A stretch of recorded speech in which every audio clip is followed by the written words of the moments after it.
దేవుడిచ్చిన గొప్ప వరం ఏంటో తెలుసా? మనిషి పుట్టుక.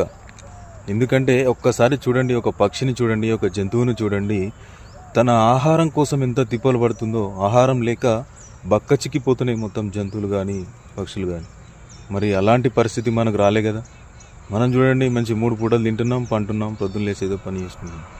మరి మానవ జీవితం అనేది చాలా గొప్పది. మనకు వచ్చేది ఏదో ఒకటేసారి వస్తుంది జీవితం, మళ్ళీ మళ్ళీ రాదు. మళ్ళా మనం చేసుకున్న పాపపుణ్యాల వల్ల మనుషులమై పుడతామా, లేదా జంతువులాగా పుడతామా, పక్షులై పుడతామా, చీమై పుడతామా, అది నువ్వు చేసే న్యాయం అన్యాయాల మీద ఆధారపడి ఉంటుంది. అందుకే గమనించండి, ఒకరికి అన్యాయం చేయకూడదని నేను ఎప్పటి నుంచో చెప్తుంటాను. ఇటువంటివి జరుగుతుంటాయి. అందుకే పాపపుణ్యాలే మనకు పైన పోయిన తర్వాత చూసేది.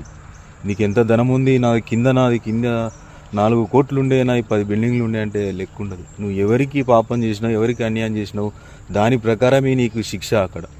నువ్వు మళ్ళీ మానవ జన్మ ఎత్తాలంటే నువ్వు చేసిన పుణ్యం వల్లనే మానవ జన్మ ఎత్తుతావు. ఒకసారి ఆలోచించుకోండి.